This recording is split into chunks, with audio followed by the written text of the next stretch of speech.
This is For Advisors by Advisors. I'm your host, Evan J. Mayer, and today we have a very special guest, Miss Penny Phillips. Oh, they're excited. Penny is the president and co-founder of Journey Strategic Wealth. She started at New York Life in 2010. Am I right about that?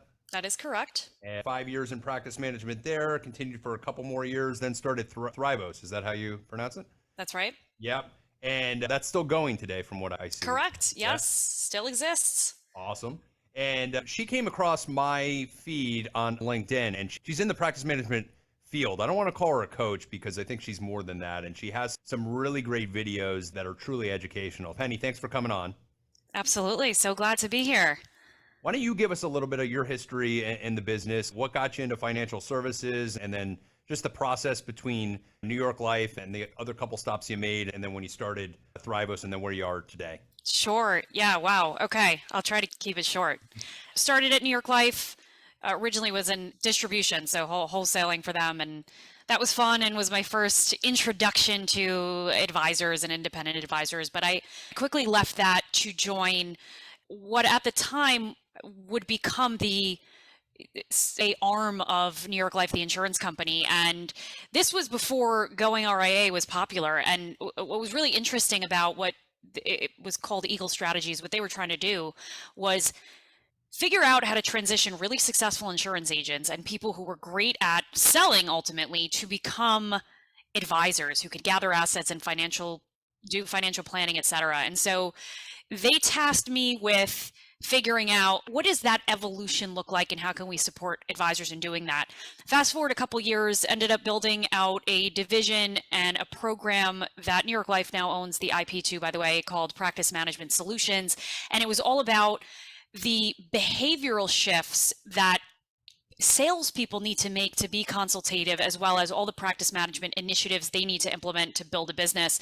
And what I found, Evan, at the time that really set the stage for the rest of my career was that there's not much that isn't out there for advisors to read or learn about as it relates to practice management, meaning you could pick up a book and read about segmentation and read about how to set up an infrastructure. But the game changer for advisors who really became successful as wealth management advisors was that their old belief systems and behaviors that they had that were so tied to selling insurance, they were able to shift those. Those were the ones who were successful. And so I went out and got certified in coaching, as did my team, and we began sort of coaching advisors through this process. I ended up leaving New York Life. I sort of loved what we were doing there, but it wasn't the place for me long term. I went to InvestNet to consult in-house for them, made another stop at a coaching company, and then ultimately launched my own consulting business. And again, it was centered around this idea that consulting is great. We teach people new things, but we actually have to help them implement by helping them identify the behaviors and belief systems that are no longer serving them. So did that, wrote a bunch of programs that were licensed by firms in the industry around practice management, and pandemic hits. I was running a workshop series at the time called Practice to Enterprise. And I was helping advisors build businesses, monetize, leave broker dealers to start RIAs. And I realized, gosh, consulting and coaching face-to-face is about to change. And so, for a long time, I had been thinking about wanting to build a solution for advisors and not just coach them on where to go.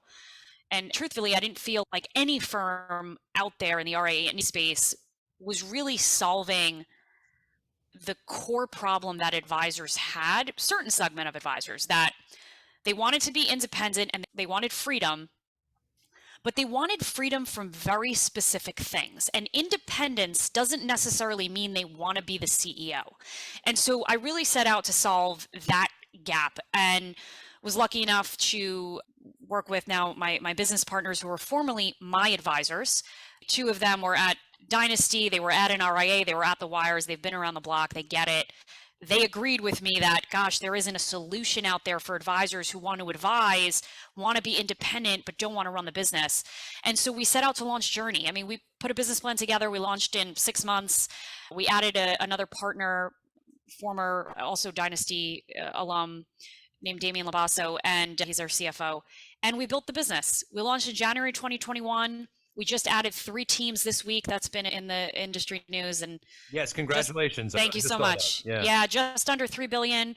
We have 3 offices, 23 people, majority women, by the way, which I'm excited about. And Excellent. so, yeah, we're doing it. We've built it and we're doing it. Now, this part's interesting because most of the time that these RIAs get set up, it's either somebody from the institutional arm or it's a bunch of financial advisors that get together and create their own thing. It's normally not you. It's normally not practice management. So what are you bringing to the table that somebody that's not only looking for a turnkey solution such as you're offering, but I'm pretty interested to see how the practice management integrates into your RIA. Yes, and what's so unique about it is that we are equal parts in terms of the partners and leaders, equal parts advisors who don't sort of manage the operation because we recognize like they need to advise and inspire us to create solutions for our other partner teams, equal parts consultants and coaches, which sort of gives us a unique mix.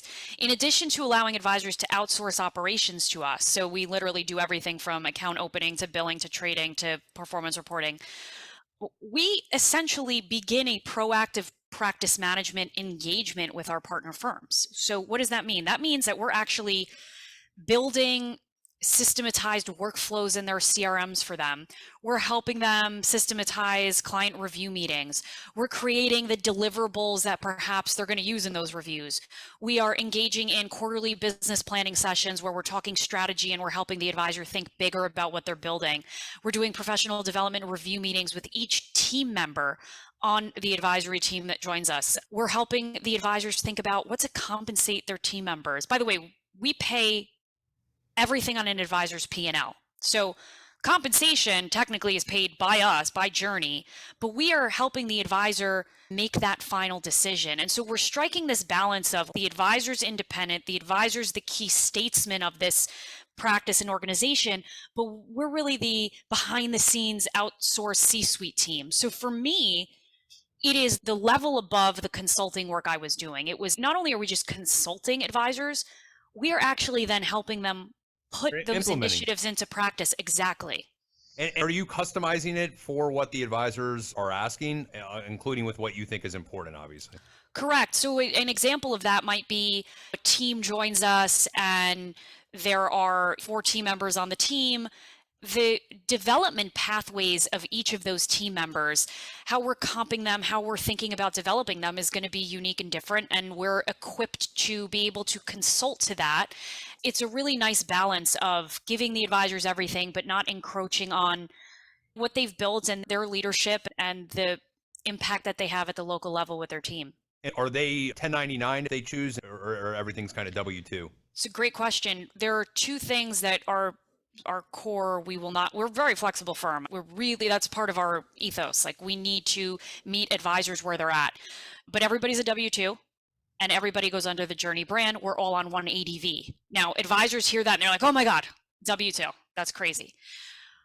One big picture vision, one thing I'm trying to change is the industry's perception on what it means to be a W-2. Just because you're classified for tax purposes as a W-2 doesn't mean you're at a corporate firm being treated like an employee.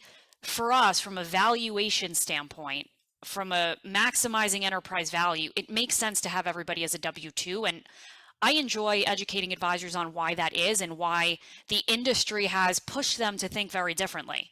So yes, that's our structure. And the DOL, there's some stuff coming out over the last week about the DOL potentially changing the structure on who can be 1099 and who has to be W-2. So that's correct. The industry may be going your way anyway. It absolutely is. And if you follow what's happening in the wires and just the industry as a whole, I think the industry is going to move to we've got a couple big ensemble conglomerates, and then we've got salaried advisors at firms. The industry's moving there anyway. It definitely feels that way. Your practice management videos are phenomenal, by the way. Thank you.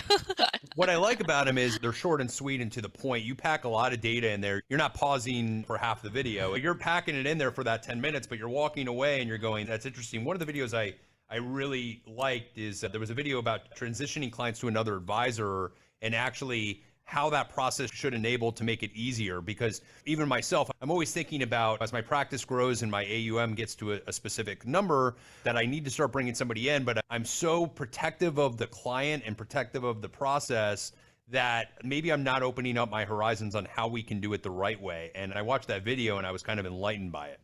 I'm so happy you said that because this is a great example of why what we've built is so special.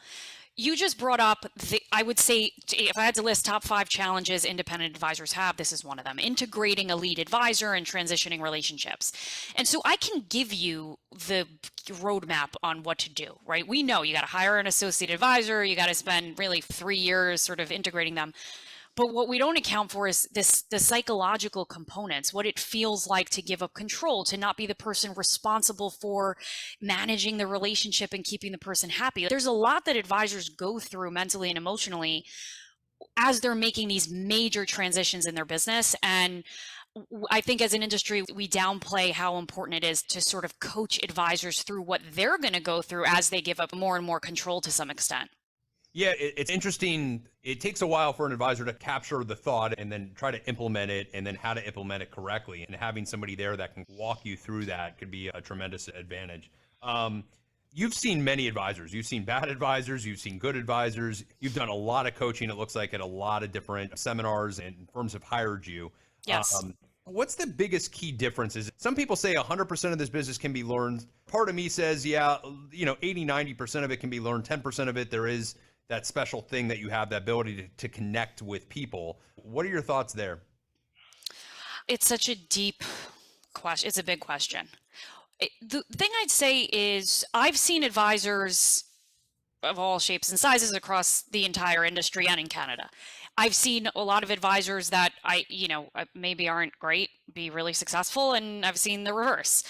The one thing that always stays with me is the advisors who haven't been affected by anything that's happened, macro, like difficult times or times when they shine. They've grown their business despite headwinds, and those advisors have something that it's an X factor, and I call it, and I talk about this in some of my videos, the relentless prospector mindset. And it actually has nothing to do with technical knowledge about the business, believe it or not. And as you know, the industry's evolved. Like, we don't need advisors to be investment management technicians. The advent of technology and artificial intelligence has commoditized that space, and information is widely available. So advisors don't have to be technically proficient in that. I mean, you could argue they should. But now the advisors who are successful, it's that other piece. And I call it the relentless prospector. And really what that means is these advisors believe so deeply in the work that they do that it exudes from them in every conversation. So yes, it's an ability to connect with people. It's having high emotional intelligence, no doubt. And I think the industry is going to weed out low EQ advisors over time. But a step further than that, it's the ability to connect the work that they do with what they know people need. And I see that sometimes with really young advisors who are absolutely killing it. And sometimes advisors will say, I'm young in this business and I don't feel confident enough. Those advisors with the X factor, they don't think about age. They don't think about anything except their noble purpose in helping people solve problems. And that's one thing that I want to inspire more advisors to think about is this is such an incredibly important profession, especially in today's day and age. Double down on the value proposition of our industry. That is enough to get you really far in this business. What I wanted to ask you also, just changing topics a tad bit, is we were just talking about the W-2 and how the business is kind of leaning that way. There are a lot of advisors that are going, I'm not ready yet to leave. I'm not ready yet to go independent. This year, there's been a mass movement from like Edward Jones and Merrill Lynch advisors on the independent side or on the RIA side, both sides. And what should advisors, and you did a video about this, and it was basically 6 months of prep time, how to prep before you go.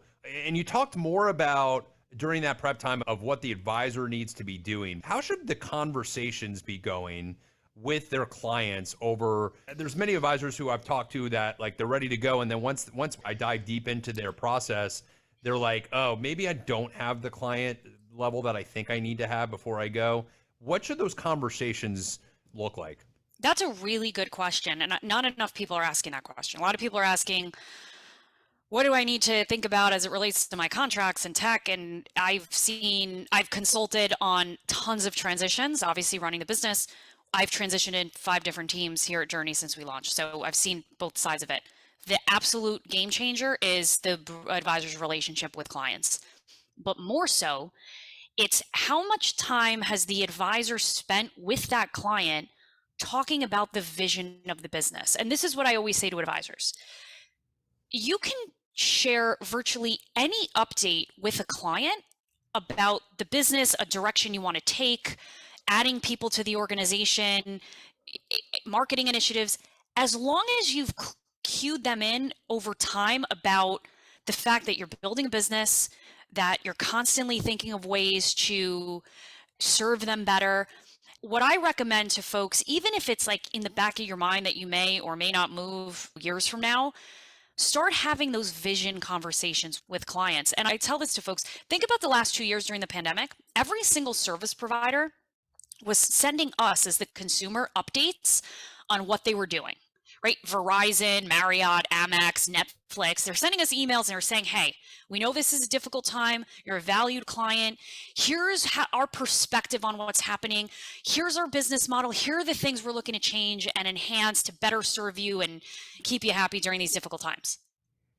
Advisors are the most important service providers, and yet sometimes they shy away from having those discussions with clients. So whether you're going to move a firm or not, start talking about what your plan is for the next 5 to 10 years and what you're noticing about the world around you and how it impacts your client base.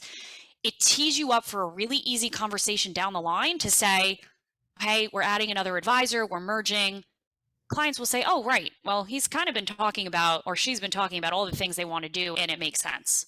Yeah, and then I think at the end of the day, the client knows you have their best interests at heart because you brought them along on the journey, and having that conversation with them, specifically when you're leaving what I would call an employee channel and taking your practice, you have to start building some sort of, not only just on a relationship standpoint, but on the vision that you see for them, and also that you have the best interest at heart for them, so that when you do make that move, they're more likely to come with you. Exactly. Yeah, that's exactly right.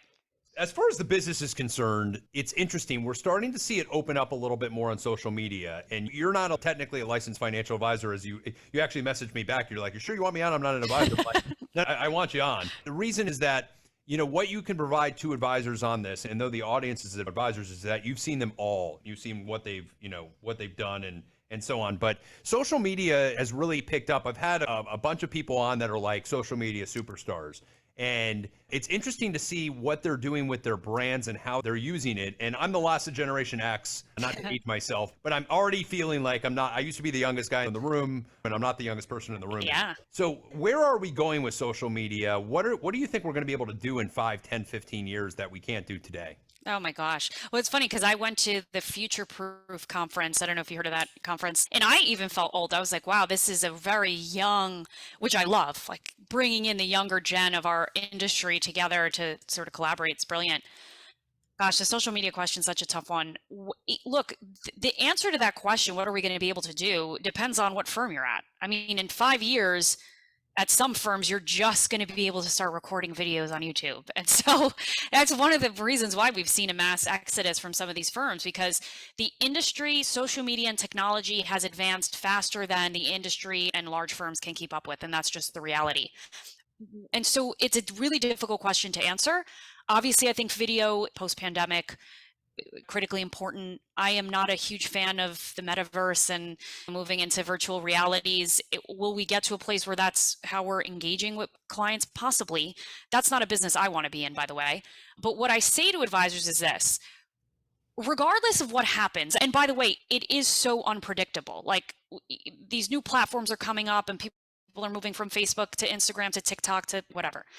What's critically important is that in whichever social channels your clients are currently on, you are able to create an authentic voice and authentic content that connects to them. So if you're working with mostly Gen X clients, we know that Gen Xers are not on TikTok. They tend to be on Facebook. If you just look at the demographics of where people hang out on social media, you should be engaging on Facebook. Now, what does that mean? That doesn't mean posting ghostwritten articles on Facebook or stuff that's been approved by your firm to post. What that means is posting authentic content, that aligns with the questions and concerns that clients have real time on a daily basis. And here's an example. The practice management videos that I've recorded and been posting and sending out for, I think, 5 years now. The way I came up with that was I would talk to advisors all week and I'd make a note of all of the challenges they were coming to me with. And obviously there are themes, but there was always something that came up in a given week. I'd get on my computer, I'd record a 10-minute video addressing the question, and I'd post it. I'd email it out to 1,000 advisors and I'd post it on social media. That was it. And so my message to advisors is they get very caught up in like, what's the hottest social platform and compliance, and I need the best lighting and the best authenticity. We've seen that more than ever now. Authenticity wins. Think simply and think about, in your authentic voice, answering the questions that come up constantly, and put that content out on whichever social platform your clients tend to hang out on.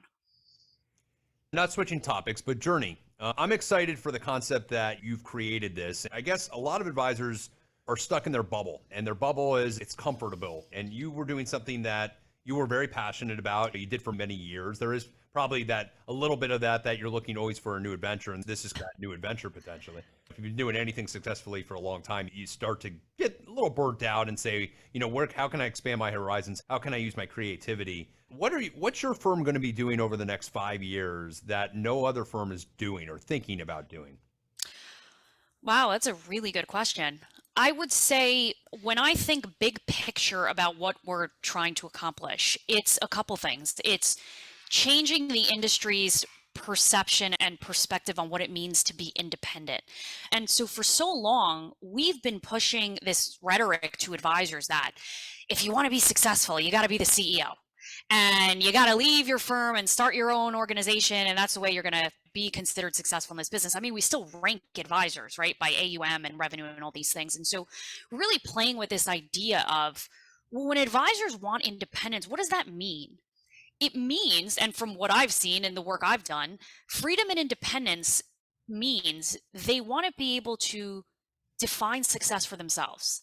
They want to be able to quickly pivot and adjust and work with clients and the consumer in a way that's conducive to the way they want to receive advice. And so we're kind of playing with this idea of like, you can be independent. So firms that join us, they own their books outright, by the way. There are no restrictive covenants in our contracts. They own their clients. We have the ability, capital-wise, to acquire either partially or fully at any time. But it's really important that we don't force anything on the advisor. We don't force transactions. We don't force a specific pathway. So advisor joins us and we really allow them to curate with us what it means to be successful. Like, what are they trying to build? You can still build an enterprise and sort of have it feel like a lifestyle practice. Like, you don't have to hit $1 billion in AUM to be really profitable and build something that's fulfilling to you. And so in addition to obviously building out our proactive practice management capabilities, where we're actually taking advisors and holding their hand along this business journey that we're on, we're also trying to change the industry's perception on these things about what it means to be successful, what it means to be independent, and tell advisors, and this is especially true post-pandemic, where a lot of advisors were reflecting on, what do I really want to build? Like, everything's been turned on its head right now. People are working from home. I realize I can do this in a really different way I ever thought before. And so for us, it's about telling advisors, it's okay to not go out and start your own RIA or, make this incredibly risky move. Like, you can still accomplish everything you want to accomplish, perhaps with a different model than you imagined. And so we're really pushing advisors to think differently about what it means to be independent. And I'm glad you cleared that up too about the owning the practice, because when you said W-2, I wasn't quite sure, and you did elaborate that. But at the end of the day, these are your clients. Now, there are these private equity companies that are kind of coming in and trying to buy practices and buy a percentage of EBITDA, and you're going to get some kind of humongous multiple. And I've been offered this in the past, and to me, it smells fishy and sounds fishy, and haven't done it. What are your thoughts there? You're smiling, so I guess you have some thoughts. I'm sweating. I'm like, oh God, the private equity conversation. Yeah. Look, if it feels too good to be true, it is 100%. And I tell advisors all the time, when you're having these conversations with acquirers and you're in the M&A discussions, you're talking to the best salesperson this company has, okay? And they're not formulating a deal that makes the most sense for you. They're doing things that are in their favor. And look, the private equity money and VC money pouring into our industry has really changed the wealth management space, right? It's changed multiples, it's changed the whole model of our business, right? The numbers and the economics favor the bigger organizations now. It's really difficult to be a solopreneur advisor. So advisors are saying, maybe I should look at that deal from a private equity company. So a couple things to think about. First of all, and I've talked to many advisors who will come to me and say, well, I have this deal on the table and I have to take it. And I always say to them, no, you do not. If you're a 40-year-old advisor or a 30-year-old advisor, and someone's trying to buy 40% of your business and saying you have to transact this way or buy your business outright, first of all, that is not necessarily a good deal for you, especially if you're betting on your ability to significantly grow over the next 10 to 15, 20 years. So that's number one. Like, you do not have to do that. The other thing is, look, valuations have cooled a little bit, and I get a lot of younger advisors saying, well, I'm getting offered all this money. And I always say, look, some firms are offering forgivable notes. Some firms, nobody's going to give you a check for $20 million. They're giving you a check. They're taking some equity in exchange. Make sure you understand the terms of the contract. But most importantly than any of that is, A, you should never be forced to transact unless you really want to de-risk or you're really looking for an exit. But secondly, keep in mind that when you sell a portion of your equity to a company, I don't want to say you're selling your soul, but you are now linked with that firm. And what I've heard from countless advisors, and I will say it directly, especially advisors who've left the wirehouses to go to, I quote, RIA, because a lot of these RIAs are ex-wire advisors that have created a structure that looks and feels a lot like a wire, by the way, and the culture is a lot like a wire. They're backed by a private equity company, advisors join them, and guess what? The advisor has quotas to fill. Private equity company needs to recoup. The advisor has a number of meetings they have to hold. They have run rates that they have to meet. They have hurdles that they have to surpass. And so listen, there are some firms where the private equity deal makes a ton of sense. The overwhelming majority of solopreneur advisors that are looking for a long-term partner and a firm that's going to help them grow, in my humble opinion, that is not the private equity deal. That is the deal with a firm. And by the way, it's not only Journey, but a firm that is not just able to provide capital. By the way, we're privately funded, which means we don't have anybody with a gun to our head saying you need to formulate these deals and we need X number of advisors to join. Every single deal we make is incredibly authentic and it's intentional. So if you want to partner with a firm that's going to help you grow, and by that I mean sit with you, talk to you, strategize, talk about what's changing in the industry, talk about fees, talk about how to prospect. That's not the private equity deal. That's a firm that understands practice management. Oh, and by the way, has capital to deploy. So think long and hard, and that's why I give the 6-month time frame in that video, really long and hard about the deals that are in front of you. And always remember, you have the leverage. Like, you have the leverage as the advisor selling or the advisor moving. And never forget that. It's funny you mention it too, because most of these deals that are coming up to buy your practice, there's a first tranche, and the tranche is going to end in a week or 2 weeks. And it's funny because it happened to me, and then I heard from 2 other advisors yesterday that it's happening to them now, that there's this tranche that's being forced on them. And yes, and no, it's not being forced, but come on, it's like a takeaway sale. You're gonna get a worse deal later, and yeah. It's funny to me that these advisors are buying it. Some are, not all, but that are doing it too. I don't blame them, Evan. They don't look, advisors, and I say this all the time, this is why we've created the model the way we have. I don't think it's the advisor's responsibility to suddenly go out and become an M&A expert and become a seasoned CEO who knows how to negotiate deals.